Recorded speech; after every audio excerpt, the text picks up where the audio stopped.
ధాన్యం ఉత్పత్తిలో దేశానికి ఆదర్శంగా నిలిచింది తెలంగాణ రాష్ట్రం. రికార్డు స్థాయిలో వరి సాగు చేస్తూ అగ్రగామిగా నిలుస్తోంది. సన్నాలకు బోనస్, అందుబాటులో నీటి వనరులు ఉండడంతో రైతులకు కలిసి వచ్చింది. ధాన్యం సేకరణలోనూ గత రికార్డులను తెలంగాణ తిరగరాసిందంటున్నారు అధికారులు. ఇంకా ధాన్యం సేకరణ కొనసాగిస్తున్నామంటున్నారు సివిల్ సప్లై ఆఫీసర్స్.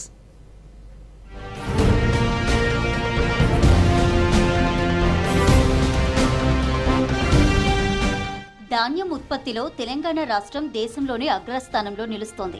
తెలంగాణ తర్వాతనే ఉత్తరప్రదేశ్, పశ్చిమ బెంగాల్, పంజాబ్ రాష్ట్రాలున్నాయి. అధిక విస్తీర్ణంలో సాగు చేయడంతో ధాన్యం దిగుబడి అమాంతం పెరిగిపోయింది. సాధారణంగా రాష్ట్రంలో 16 లక్షల హెక్టార్ల వరి సాగవుతుంటే రబీ సీజన్లో 24 లక్షల హెక్టార్లలో వరిని పండించారు మన రైతులు.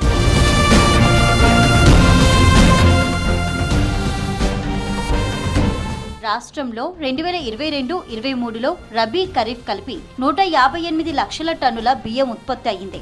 2023-24లో 168 లక్షల టన్నులు, 2024-25లో 275 లక్షల టన్నులకు పైగా ధాన్యం పండించగా 183 లక్షల టన్నుల బియ్యం ఉత్పత్తి చేశారు. అనుకూల వాతావరణం, ప్రభుత్వ విధానాలతో గతేడాది తెలంగాణలో రికార్డు స్థాయిలో పంటల సాగు విస్తీర్ణం, దిగుబడులు పెరిగాయి. బియ్యంతో పాటు ఇతర పంటల దిగుబడి కూడా అంతకు ముందుతో పోలిస్తే రాష్ట్రంలో గణనీయంగా పెరిగింది.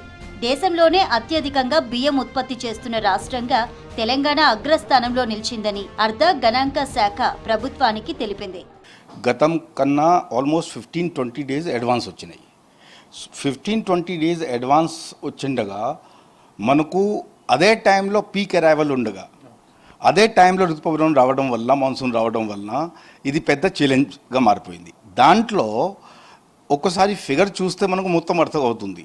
ఇప్పటికీ మనం పేడీ ప్రొక్యూర్మెంట్ 67.62 అంటే సుమారుగా అనుకుంటే 68 lakh మెట్రిక్ టన్ చేశాము. లాస్ట్ టైం కన్నా కూడా 23 మెట్రిక్ టన్స్ ఎక్స్ట్రా ఉంది, ఆల్మోస్ట్ 1.5 times. కాబట్టి లాస్ట్ టైం కన్నా 23 LMT మనము ఎక్స్ట్రా పెడి హ్యాండిల్ చేస్తున్నాము. అందరికీ ఎక్స్ట్రా టార్పోలిన్ ఇవ్వడం జరిగింది. వర్షం మీద మనం కంట్రోల్ చేయలేము, కానీ ఉన్నంత వరకు తర్వాత ఫీల్డ్ విజిట్ చేసుకుని ఏ విధంగా టార్పోలిన్ వాడాలా ఆ పద్ధతి కూడా చెప్పడం జరిగింది. రాష్ట్రంలో కొనుగోలు కేంద్రాలకు వచ్చిన 70 లక్షల మెట్రిక్ టన్నుల ధాన్యానికి 68.4 లక్షల మెట్రిక్ టన్నుల ధాన్యం ప్రభుత్వం సేకరించింది. ఇందులో దొడ్డు రకం 46.85 లక్షల టన్నులుంటే సన్న రకం 24.55 లక్షల టన్నులున్నాయి.